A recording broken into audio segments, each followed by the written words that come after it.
9 seconds. Okay. Oh, wow, I'm starting to get nervous.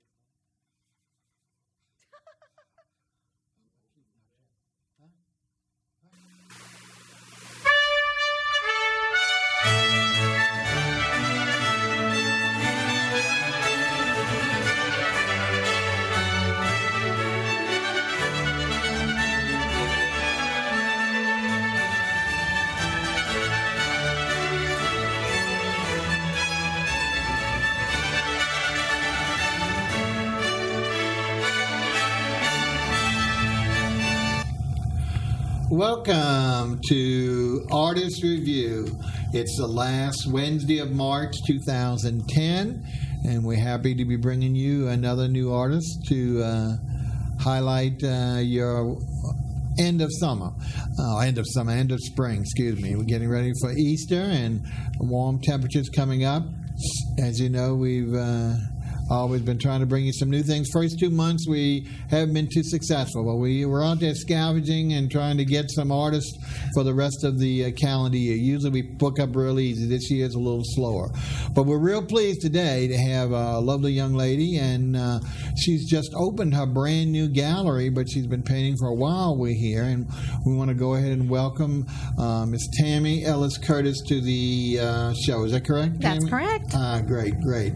Tell us a little bit about yourself. Are you a native? We always have to get that out the way. Am I a native? I am a native of Louisiana. I've been a Louisiana girl all my life. I've lived in different parts, and I've lived in the New Orleans area for about 10 years now. Excellent. And what brought you to New Orleans that you can talk about? Well, I just wanted another spot of Louisiana to see what it was like, and I was teaching at the time, teaching art education, and I came down and took a position at NOMA for a year working with it. It was wonderful. I got to work with John Dibert Elementary during that year, making an art-based curriculum, and then from there I went and did some teaching at Fontainebleau High School, and I loved that. But since then, I've developed my art, and it just I'm living the dream the artist gets to live, and I do that full time now. Great. When I tell the most important thing is, not the most important thing, but one of the most important things is that we're so happy that you actually, because we always want to know where you exhibit, and we're going to talk about your online website in a little bit, but let's talk about your own new gallery. Congratulations. Yes, let's talk about that. I'm very excited. You opened how long now? I would say about maybe 2.5 to 3 weeks officially. It's in Metairie. It's 102. Old Metairie, right on Old Metairie Road, isn't it? True that, yes. It's in I just love that part of Metairie anyway. Everybody's so friendly and receptive. But it's in Old Metairie Road, across from the Jefferson Parish Library, actually. Exactly. And under a big, beautiful oak tree. Absolutely. George Rodriguez and Acadian oak, huh? Absolutely.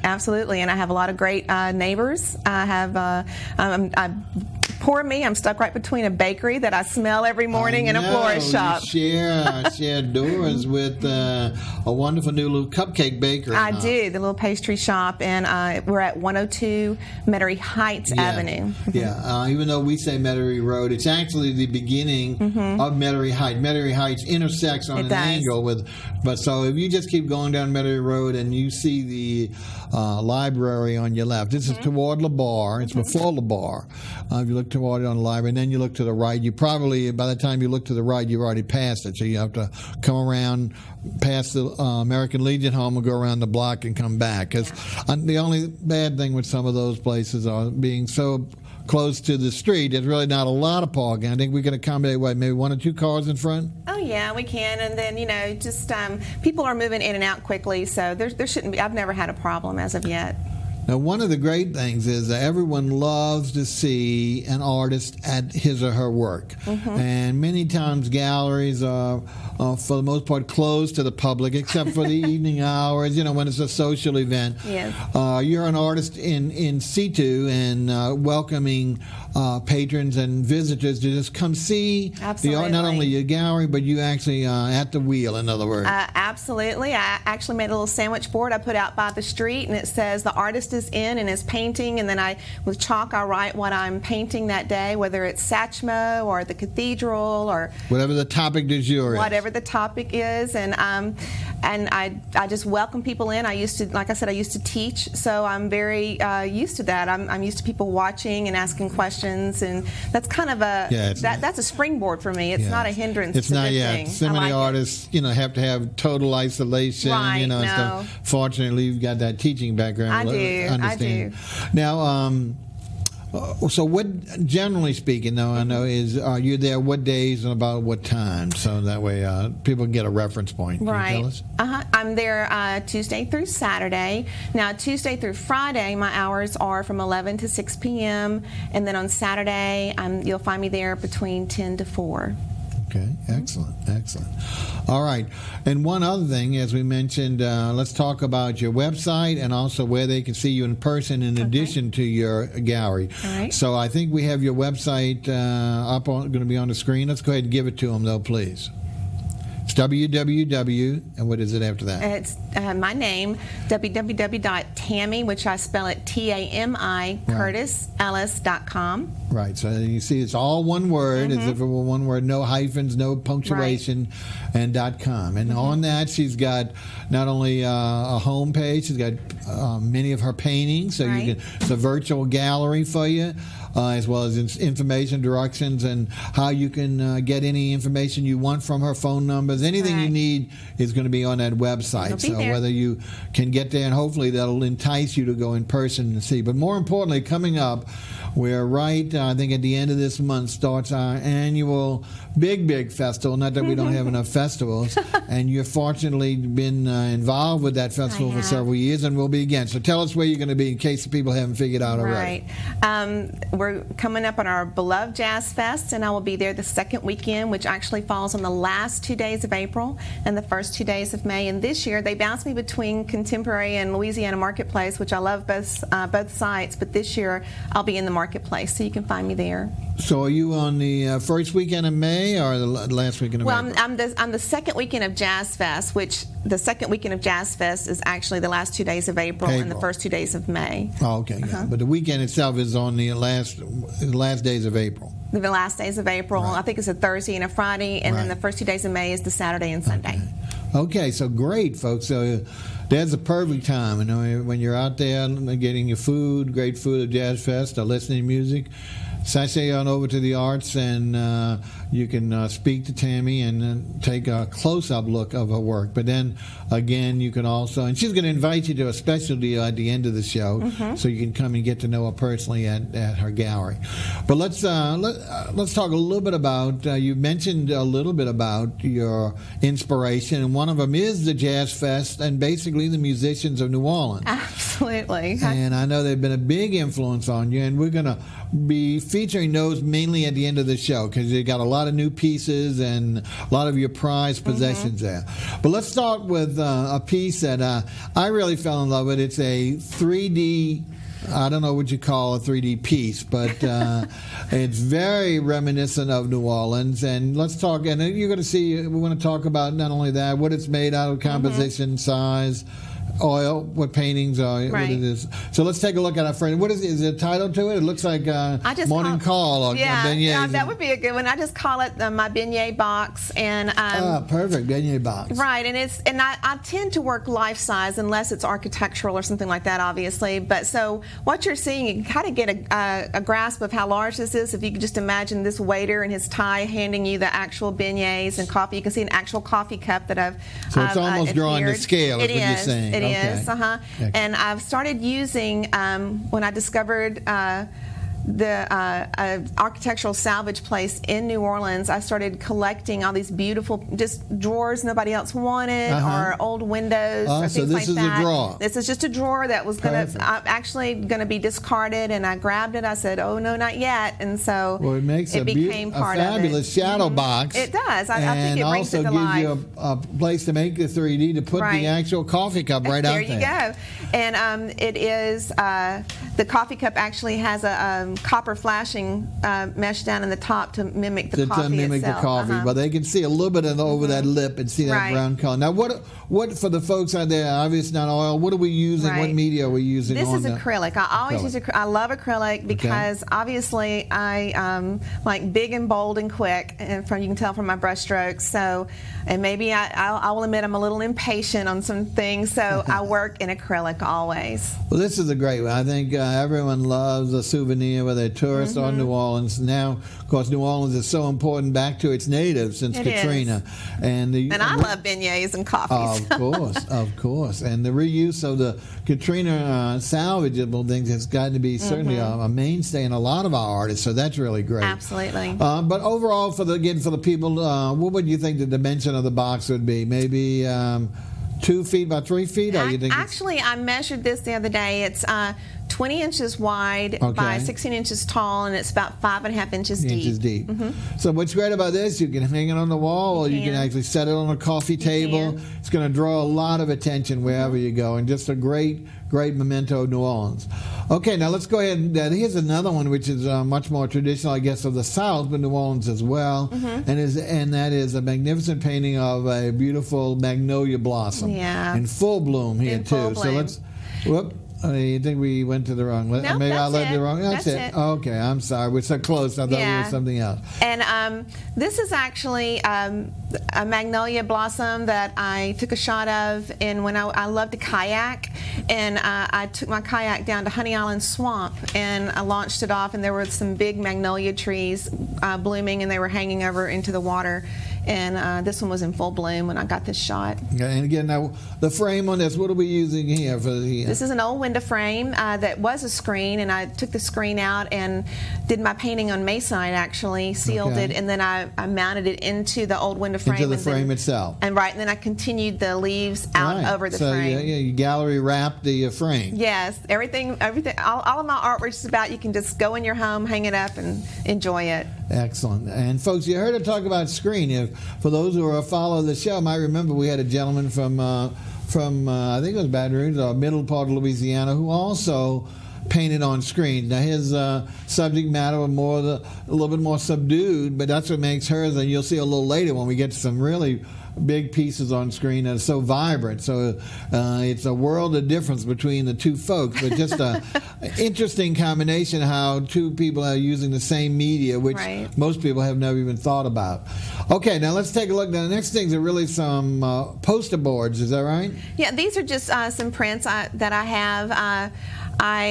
The first one is Louis. It's a Wonderful World. We're going to do Louis Satchmo Armstrong. And this is a giclée print of a really large painting I did a few years back, but I just love it, and I've had a limited edition of these large giclées.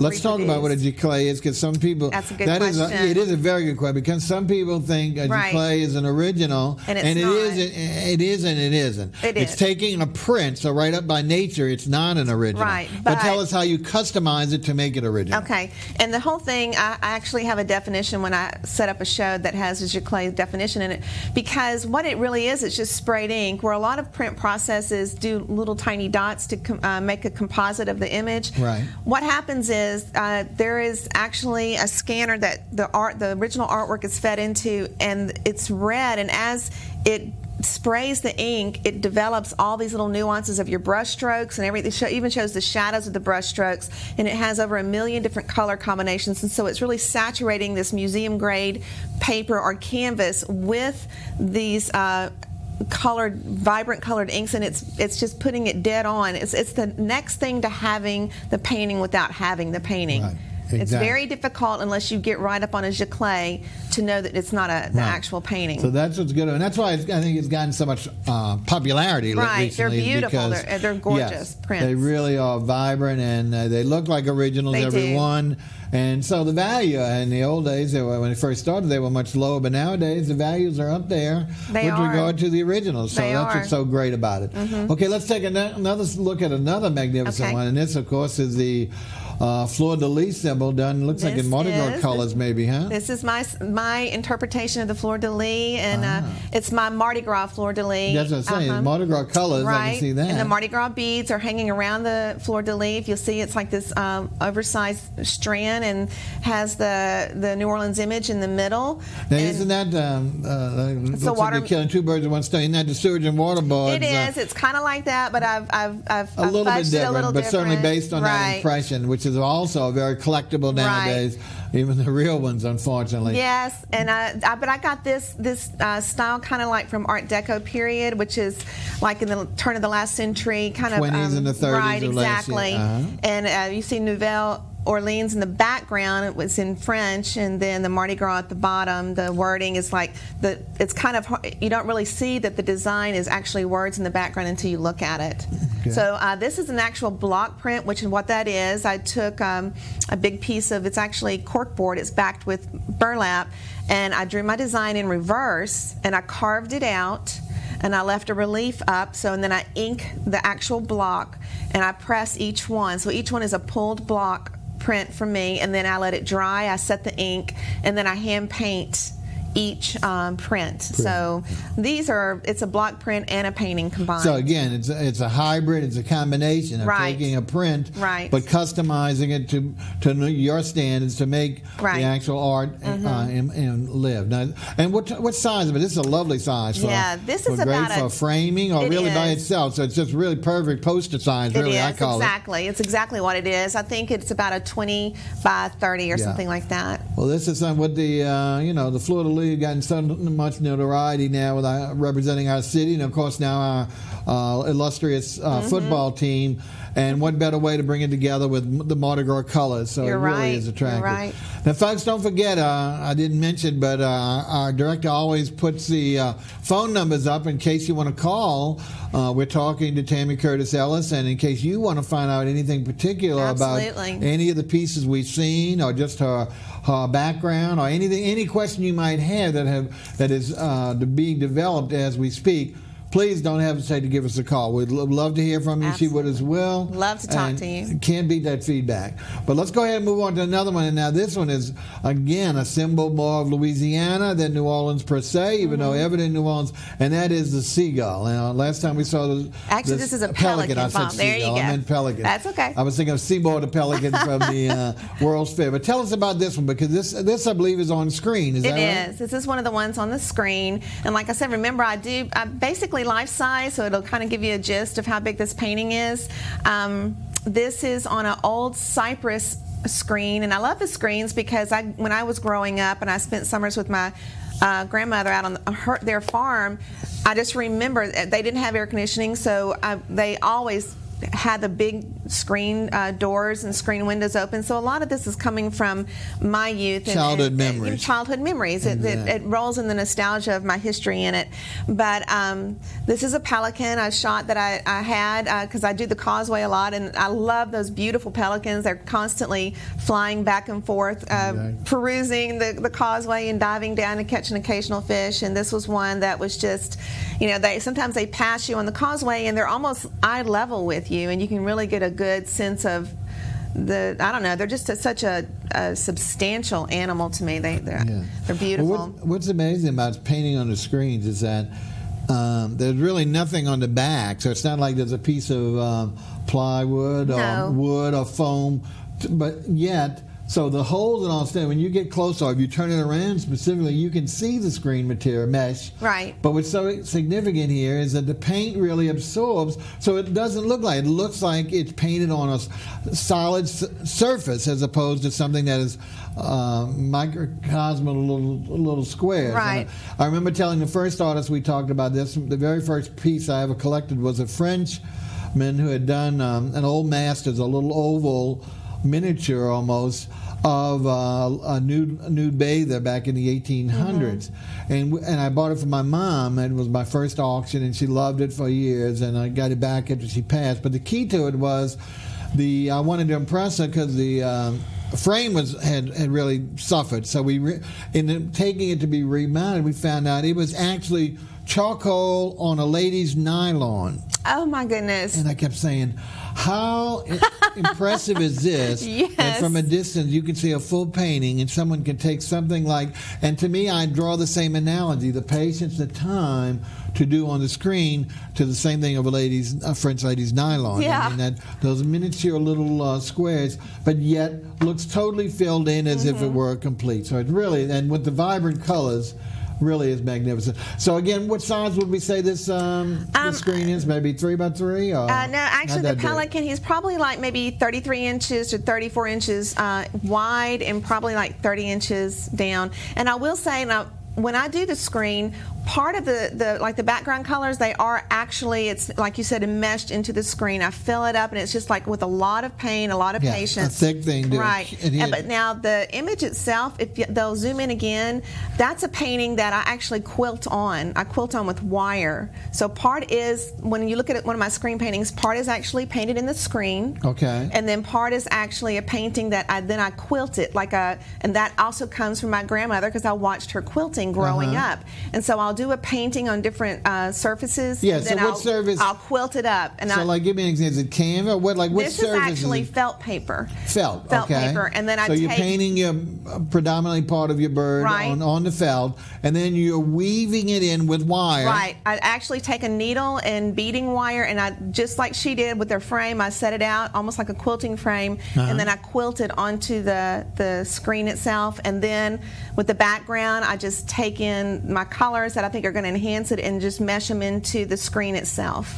So, folks, you see the amount of work involved here. So it's not just coming in with a great painting. She's actually putting tapestries on screen. It's a quilting. A quilting on screen, and then making it all coalesce into one piece. So really magnificent. A great, great piece. Now let's go on. We're going to see a few others before we get to the new stuff. Let's see if we can. What the next one is we got. Right. I think it's is it another screen or not? Where are we going? Oh, yes. Now, obviously, I've worked larger than life size here. I wouldn't want to have to meet these crawfish in a dark alley. This is about the same size as the Pelican. I would say 33 to maybe 30 inches.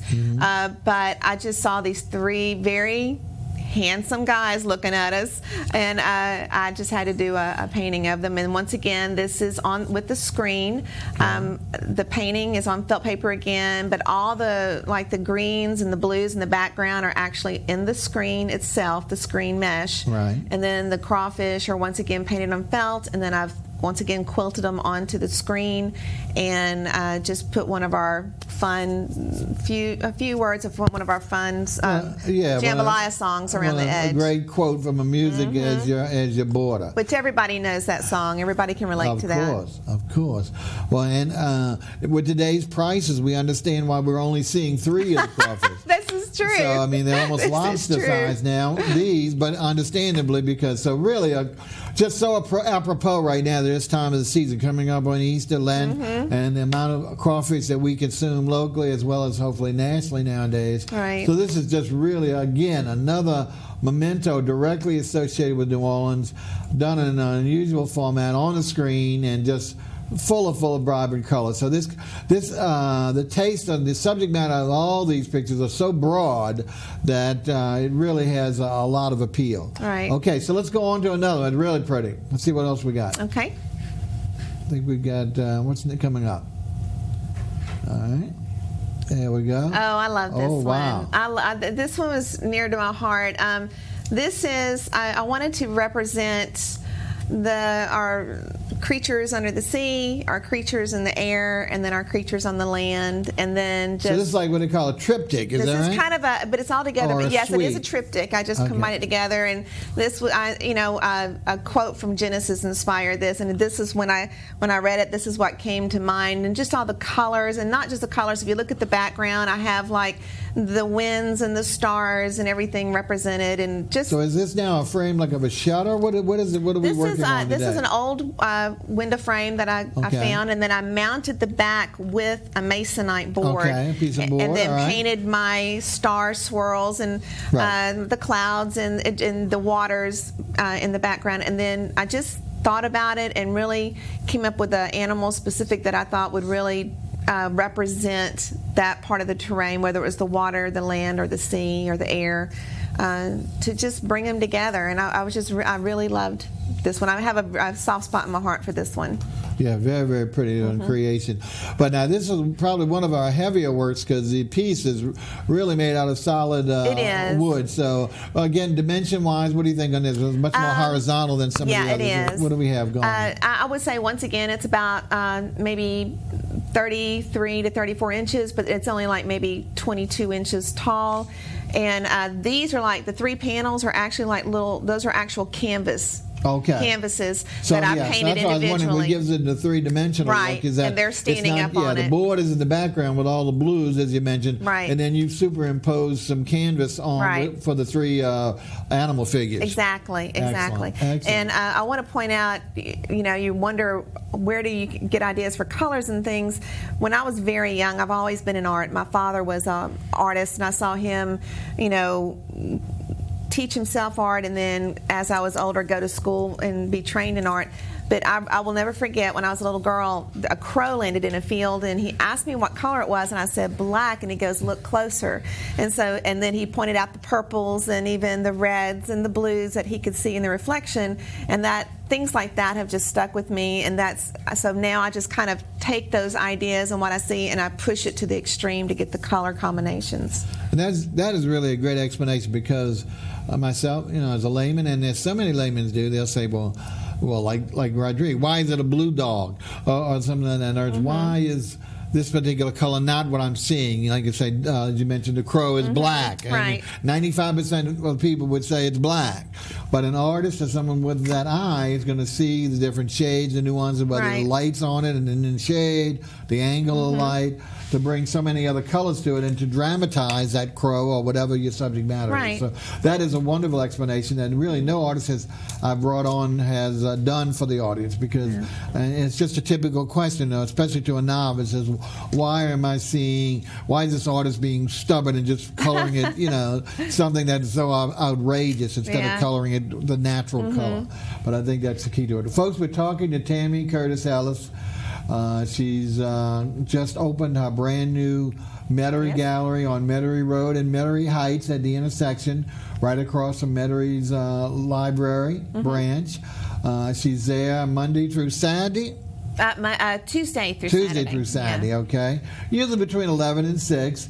You'll always know, because as you said, she puts her sideboard out, the old-time sideboards, and not only puts it out to say she's open, but telling you basically what's been her inspiration, what she's going to be painting today. That's true. So if that subject interests you, you can go in and see her at work, or whether that subject interests you or not, you can go into the studio and see all the plethora of all of her subjects and varieties that she's presently got in store for you. So we mentioned also that she is going to be at Jazz Fest on the second weekend. Make sure you look for her there. And please, like I say, don't forget, we've got those numbers up. Give us a call. We're going to take a look at a few more now before we finish up today. Let's go ahead and see what the next one before we get to the Grand Sman.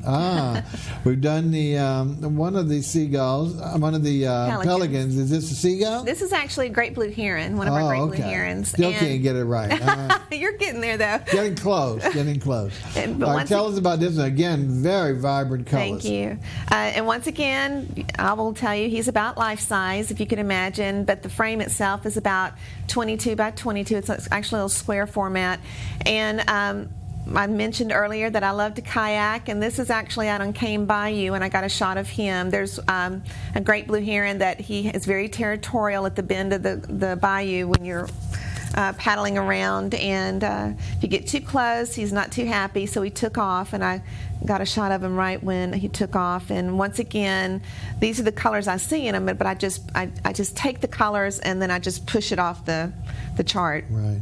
Well, now tell us about the frame on here. This is it really looks like a handcrafted frame. It does, and maybe in its day it was, because this was look a at the little detail screen. On all the exactly. all the piping, I can't understand that, but the detail in the framework, the etching in it, and you've done a great color, picking up another shade of blue or green to differentiate from the others. But I just think the piece there, the frame, really looks like a handcrafted frame as opposed to something functional out of someone's home. But I'm glad you said that, because with the beautiful architectural salvage of New Orleans from centuries ago or decades ago, every little piece that went into a home was a work of art. It was handcrafted. Exactly. So that's what I'm using. So everything is going to have that feel to it. Every aspect was considered, it had to be aesthetic, as opposed to today where functionality trumps aesthetics all the time. So instead of it just being a flat piece of wood on the frame for a screen or a window,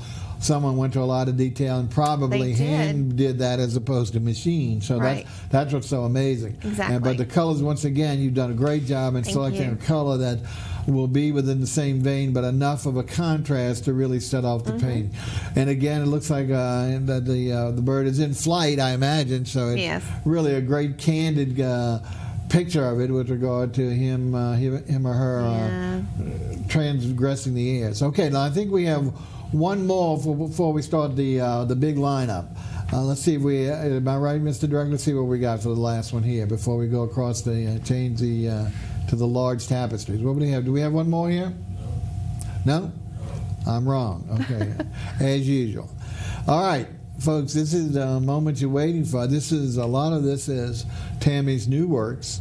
The first 4 that we're going to look at are actually tapestries and wall hangings. They are. So she's done again, and besides we're talking about doing things on foam or poster board, besides doing things on screen or salvage materials like drawers from armoires, etc. She also has taken different fabric backings, and we'll get a detail each one, and turn these into just fantastic paintings. And a lot of these are in the musician series that we talked about that is so prominent with regard to jazz in New Orleans, and of course once again the upcoming Jazz and Heritage Fest. So let's take a look at the first one, and I'm sure you'll recognize this guy. This guy. Tell us about his great colors on this. Yeah, I love this one, and I kind of went out of my box, and I actually used real gold paint in the background on this one. But this is our Louis, and I've done a lot of research on Louis Armstrong. He even had this great book, Satchmo, My Years Growing Up in New Orleans, he wrote himself. But this was an image I found, and I just, once again, this is a painting on felt paper, but I'm finding these really rich tapestry materials. Yeah, let's talk specific. What I was so amazed is that the colors, excuse me for interrupting you, but the colors that you put on there were so dramatic, and so more emphasizing the material itself. The material itself of those colors, folks, that same, I'm calling it blue and chartreuse. I mean, it's probably the other colors, but there's some type of design. I didn't get a chance to look at it closer. I'm glad you saw that. So the piece itself is just fine. I think maybe if you look at some of the top as we're canvassing, you can see some of the material. I don't know what the material is, or the fabric, but I know it's in those 2 veins, those same 2 colors, but on a little bit more muted basis, but with a huge pattern all the way through it. Exactly. And other than in the framework of the painting, you would never know this because it's hidden well by. Now you're saying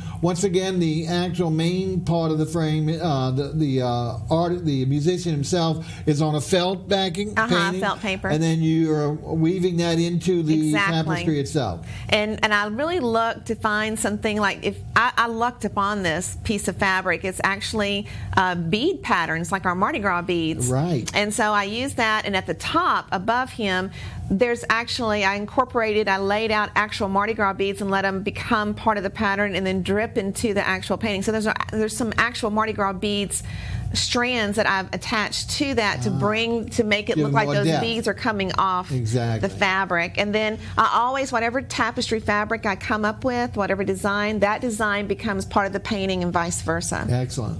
Great thing. Like I say, it's gallery wrapping the frame mechanism. Now, 2 questions here. Let's tell the people size, because again, this is, even though it's life size, right. And you need to know, it's not a full thing that we're talking about in height and width. Right. It's probably, I'm guessing, and I can be off an inch or 2, but it's probably, I work large in tapestries. This is about 27 inches wide and probably about 35 inches long. Right.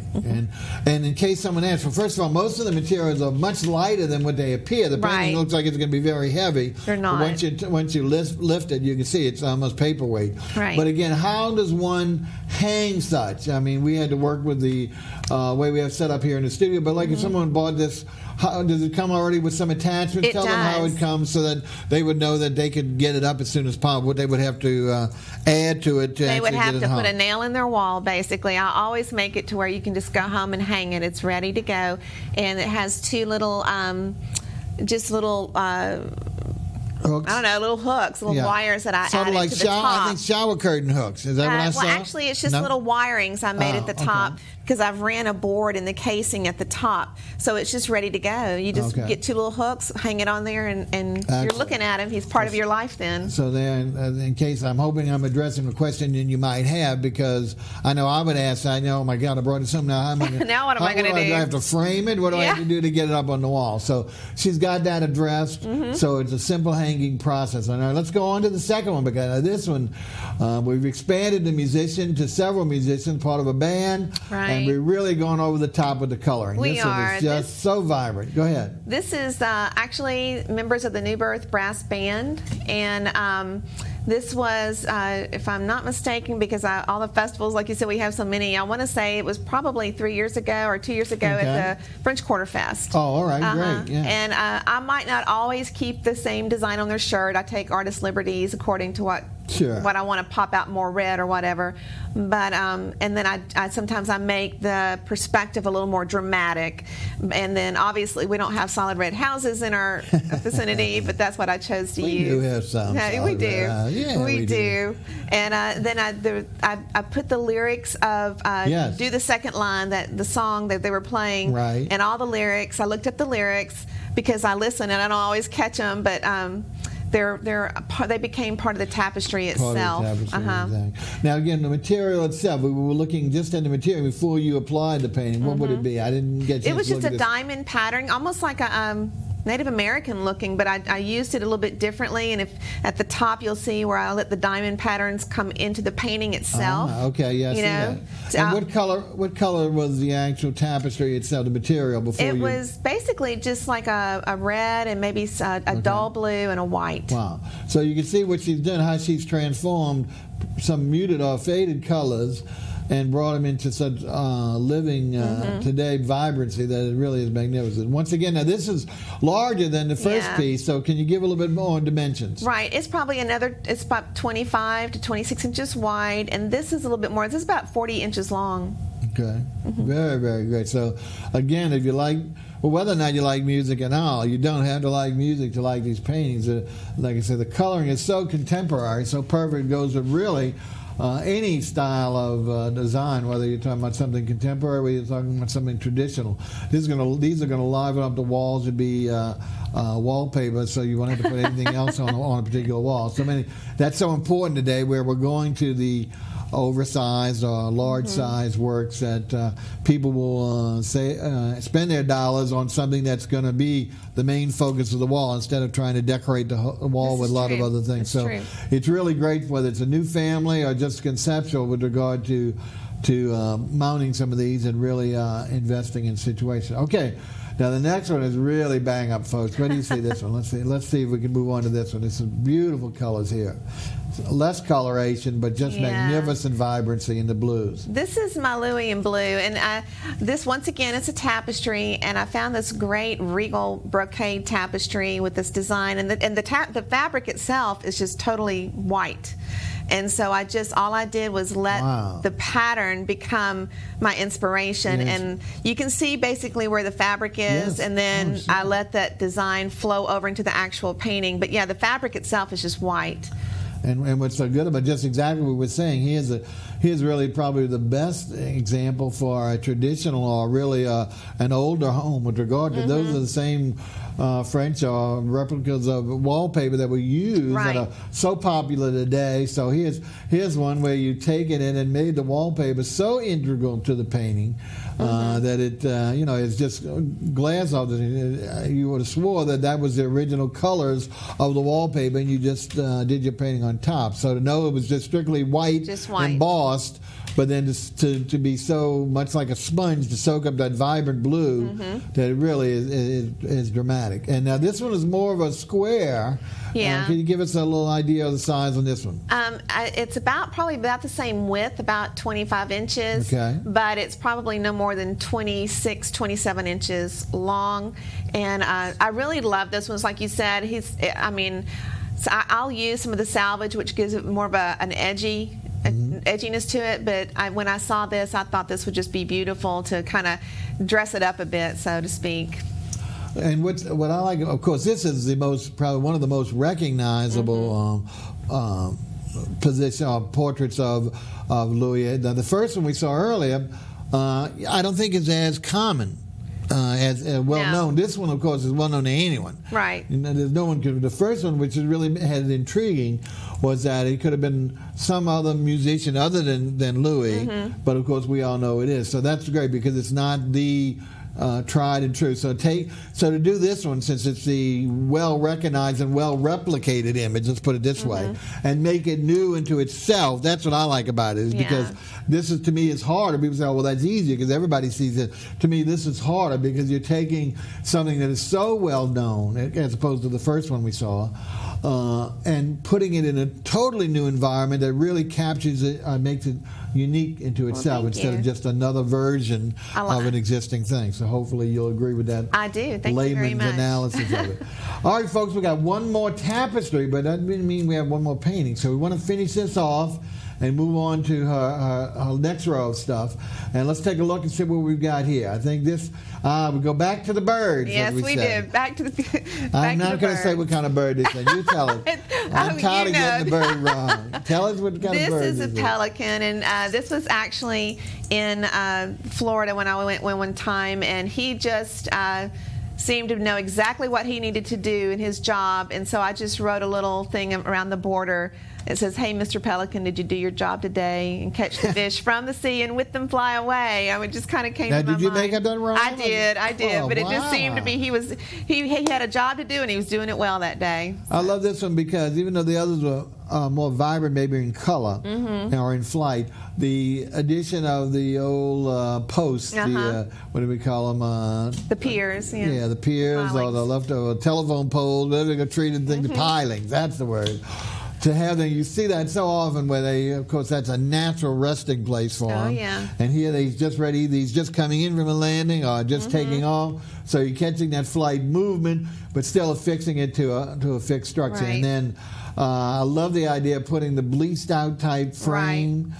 Because then again, that adds more to the sea kind of. This is much more maybe not so much than the other ones. And it's just burlap. That's all this is just plain old burlap. This reminds me more of maybe the Biloxi, the sandy areas, as the other vibrant ones are much more like Pontchartrain. This is much more the Gulf from a sandy beach look, that bleached out look that really is for contemporary dwellings. This people love the light colors and the woods and also their furniture. So this would just be ideal. But in any of these things, whether it's an office or home, all three of them are really, really cool. Well, thank you. Okay, let's stop for a second. Again, if you haven't seen, we're talking to Tammie Curtis Ellis. Oh, Ellis Curtis. I'm going to get it right. Tammie Curtis Ellis. TCE. I got to remember that. Tammie Curtis Ellis. She's a transplant to New Orleans, but from Louisiana, so we love that. She's just opened her brand new gallery on Metairie Road. Is there a name for that? Is it Tammie Ellis? It's Ellis Gallery. Ellis Gallery. Couldn't be any easier than that. As we sat at the corner of Metairie Road, Old Metairie Road, and Metairie Heights, where Metairie Heights actually intersects it. It's directly across, almost directly across from the Jefferson Parish Branch Library, about a block before or half a block before the American Legion home. If you get LaBar Road, you're going too far. So it's on the lake side of the street, part of a 2-story building, couple parking spaces in front, and what's so cool about it is that she's told us that anytime she's in the studio and open and working, you're welcome to come. Absolutely. And she puts out Her sign out there tells you what she's painting today. So you know you can go in there and knock on it. Really, many times I went, the door's wide open. So it's not like you only have to worry about knocking. Always You're not welcome. disturbing anybody. She's in there doing, and it's just a lot of fun. So and if you get hungry, go next door and get some refreshments or something. So it's really great. The lovely floors. There's all kind of little activities there in Old Metairie. So while you're there, you can spend a few hours doing it. And as we mentioned, besides her web, let's repeat that website. It's www.TammieCurtisEllis.com. And we spell that T-A-M-I, no E on it, TammieCurtisellis. All one word, .com. And on that you can see many of the paintings that we've seen today, but you also can see some additional ones. She's got them nicely categorized for you. And again, you can come to our studio, and she's going to invite you to a special event at the end.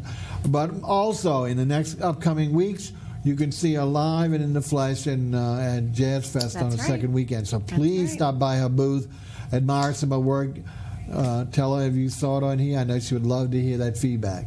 And don't forget, give us a call while we still have some remaining minutes, because we would love to answer any question you might have about her work. Tammie would be happy to it. All right, let's get back to the pièce de résistance. I think we have 3 or 4 pieces that are going to wrap it up, and really getting much more dramatic as we move. Okay, this is one of my favorites. I mean, he and I just clicked when I was painting him. This is Johnny Lee Hooker. He's one of our... I have to silence. Is he deceased? He is deceased. He died in 2001. Yeah, it was not too long ago. Music still lives on. Oh, I know that. I just couldn't remember whether... I knew I thought he had passed, but not too close, but not a long time ago. Okay.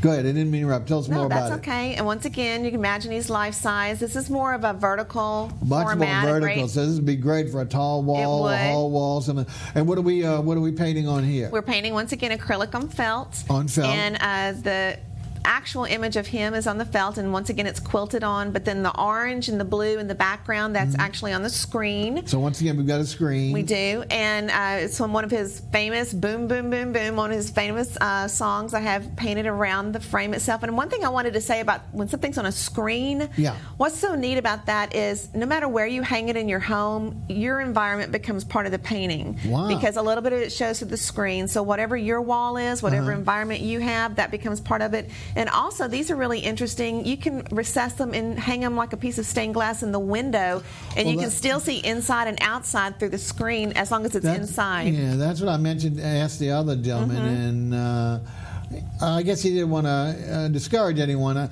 I was concerned, especially yours, with the vibrancy. His are much more muted, but how much damage the sun would do to it. Right, it won't, because you're facing, since it's on that black felt paper, that is not going to be damaged by the sun, and so the part that's facing inside is protected. It's protected by that backing. From its own backing. You see, his wasn't. His was strictly screen, and so that's why I could see his concern that the sun eventually would take its toll. Surely. But here it won't. There you go, folks. So what better? I mean, golly, what do they call those things? Dream makers or whatever they call those things. Couldn't be better for a window or a front window door to have that vibrant natural light coming through there as opposed to artificial light of the room. With these vibrant colors, it's going to really make. So that is I really appreciate you bringing that up and explaining that, because, like I said, I hesitated too, because I remember in the other situation it was somewhat of a concern because of the fading. But here you shouldn't have any of the bleeding or fading because of the way she actually affixes and integrates the main subject matter to the back work, whatever it is, the format. Okay, let's take a look at another one. We went for another musician, and I think this is really your piece de resistance of musicians here. I think if we get this one up, can we go? Oh, yeah. Once again, we got Sansmo, but in its finest. This is absolutely dramatic, folks. Yeah. This is actually the original.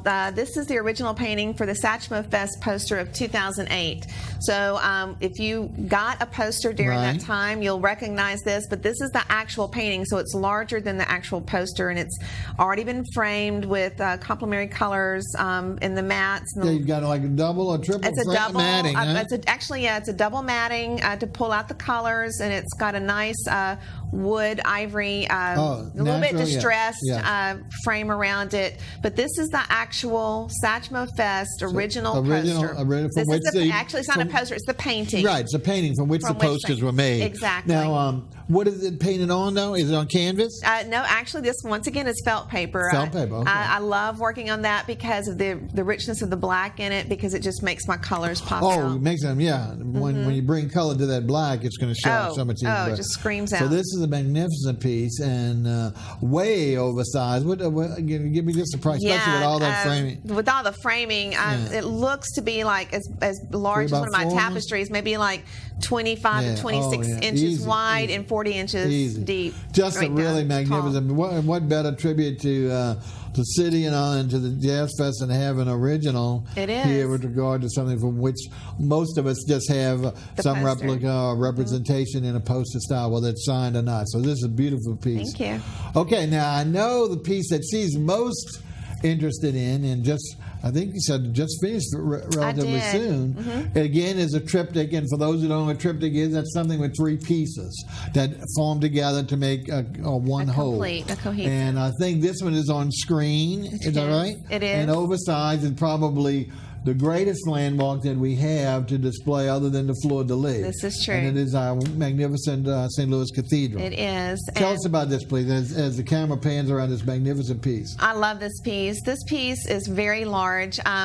It's actually 3 separate screens, and a friend of mine, his grandmother was renovating her house, and this odd-shaped screen with the angled sides, it just looked like the cathedral immediately. And so it is 56 inches wide and about 44 inches tall, and it's just the cathedral, and I exaggerated it, obviously. It's just, just jutting up at a really dramatic angle. I think it's it is, but it's also at perhaps at a child. I like it from the view of the child's perspective. Yes. Because he or she has to bend back to see the extent of it, as opposed to an adult, which might be able to see it straight on. So that scope of reaching to the heaven, to me, came from the smaller vantage point, looking up and trying to encompass the whole thing. Yeah. Now, again, this is, for those who don't understand, as you mentioned, it is from a one-piece window, but it is actually 3 pieces. 3 separate screens. 2 angle screens and a more of a rectangular screen, even though the top's not rectangular. Now, if I understood correct, they are separate. They're not separate. Permanently fixed. So if someone got this, they can... and there's nothing wrong with it, even though it's one side, about putting some space in between it. We've got it close together today, but I don't think, especially if you had a white wall or something like that. Yeah, you can leave a little space, but I've painted it in proportion to they should be close together. Exactly. But what's good about it, in case you have something, you can't nudge it so firmly up together. You can have some wiggle room, basically. Rather than put a hinge on it and modify the art piece. It's just as good to have, especially if you have, like I say, a white wall, because that's going to blend in so nice. Exactly. But what better dramatic piece of representation of our city? I mean, we've looked at some great ones, but this one truly is a magnificent piece. And you said it is relatively new, right? It is. I finished it last week, actually. Well, that's pretty relatively new. That is true. That. Okay, now I think we have. Was it one more piece? One more. Let's go ahead on the finale, and then we'll finalize talking to Tammie Ellis. Let's see what we've got here for our final piece. Once again, we're going to hang it up with a magnificent musician's portrait. And what do we have here? We have here Buckwheat Zydeco. That's one of our great musicians of the area. He actually grew up in Lafayette, but I was lucky enough a couple of years ago, Chad Chasm, a guy from our area that actually lives up in Salina, Kansas. Now, he throws the Blues Masters at the Crossroads every year, and he gets Pine Top Perkins and Little Freddie King has been there, and Buckwheat Zydeco and Sergeant Handy, and I mean, talk about throwing a little woman from Louisiana in a mix all of a sudden. You literally live with these guys for 2 to 3 days, and you're cooking in the kitchen, and they're doing this music and jamming together, and it's truly to pull them together and let them reconnect, and then you have a small audience that watches their performances all weekend, and it's just it's unlike anything else. And I got to go, and he was performing there, and I mean, I'm just right there with him, and I got some great shots, and I painted on site also.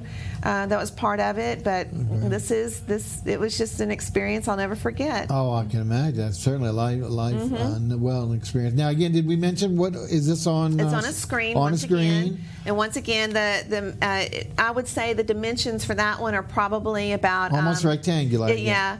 It's probably about, 30, 32 wide and maybe 33 tall. And I've got the background colors are in the mesh, in the screen itself. Right. And then once again, I've quilted. It's on felt? It's on the felt Black paper felt? again. And I've quilted it onto the actual screen with the wiring. Wow. Okay, so I think that's our last piece, right? That's our last piece. Well, folks, I think we really brought you a wonderful collection today in a variety of media, a variety of topics, but all of them really relating to either our city, our state, or both, and relating in the ways that we know best with regard to music. Not so much food, other than Mr. Mudbug, but and the beignets. Don't forget the beignets. There you go. Oh, I forgot about the beignets. So relevant to our overall shows of Restaurant Review and Rhythms Review, and so we really are tying a lot of that together. And we're fortunate to have Tammie Curtis Ellis. There you got it. With us. Before we go, we're going to let her extend this wonderful invitation. But let's go one more time, a recap. As we said, she's opened her brand new gallery, Old Metairie Road at the intersection of Metairie Heights, there from Tuesday through Saturday, usually 11 to 6. But watch for her sideboard out there telling her what she's painting today. Ellis Gallery is listed, a lot of little fun places around there. Don't forget her website, TammieCurtisEllis.com. You can see a lot of these by category, get a lot more information about her background and where to find her. Also, you want to find her if you're going to be at the Jazz Fest. Get out there and check her out on the second weekend. Check out some of the... About how many pieces are you able to bring in a weekend? Jazz Fest? Yeah. I usually bring about 25 to 30 pieces. Oh, great. So a lot more. We usually do around 14 on the show, folks. So we're talking about with all of these coming out, you'd still be another double. So it won't be just a rehash of everything you've seen today. All right. Before we go, like I said, I want to go ahead and let the young lady give the invitation to you, our audience, to basically, it's our grand opening of this brand new gallery. Go ahead and tell them. Yes. Okay, folks, everybody's welcome on April the 16th, which is a Friday, from 6 to 8 p.m. We're going to have the grand opening for Ellis Gallery, and we're going to have munchies there, food and refreshments, and our special guests are going to be, it's going to be the New Orleans Musicians Clinic, and what they do, they raise money for our musicians in the area, and they're going to be our honored guests there. We're going to have live music. Oh, I didn't hear that part. Live music, that's right. What's an opening without live music? That's right. What can you do? So when you can you tell us, share with that who the musician or music they're will be? lining that up, so I don't know as of yet. Well, even better, they're lining up. They're doing the lineup. They got a great pool of talent. That's right. Huh? They have a lot to pull from. So we'll have them on site, and we'll have music and food and some art, obviously. So come out and see us April 16th. Let's go again. Friday, April 16th. That's right. What are those times again? 6 to 8 p.m. 6 to 8 p.m. No reservations required. Oh, I would really like them to go and they can go to my website and give me a call and just say we'd like to come, just so we can have a count of how many to expect. All right. So again, that's that website. Once again, Tammie Curtis Ellis, so you can get her phone number and also information where the gallery is, just to give her a head count. She's not going to hold you to the exact number, but the idea is so certainly. And again, her place is not. Certainly can't accommodate 500 or 600 at one time. So we certainly don't want to, rush at the door and knock everyone down. But that's going to be a great time, April 16th. I currently have a conflict, but if there's any way I can work around, I will certainly try and be there. So I think that would be a great time. So and what's good about it in Orleans is, folks, we have the first Saturday of the month from October through May. But Metairie, and she's going to be doing something about it, doesn't have an arts market or doesn't have that kind of thing. So you've got to go, and here's a wonderful opening for that. So it's a Friday night. It's not going to interfere with your normal art. We want to go ahead again, thank Tammie Curtis Ellis for coming. Thank you so much. Enjoyed it. Enjoy her work. Check her out at all the places we talked about. And come back and see us at the end of April for our next artist on Rtist Revue. All right. So you did very good. Thank you. Now you can look at me at the end. Okay. Oh, well, it's not over. Oh, you told me.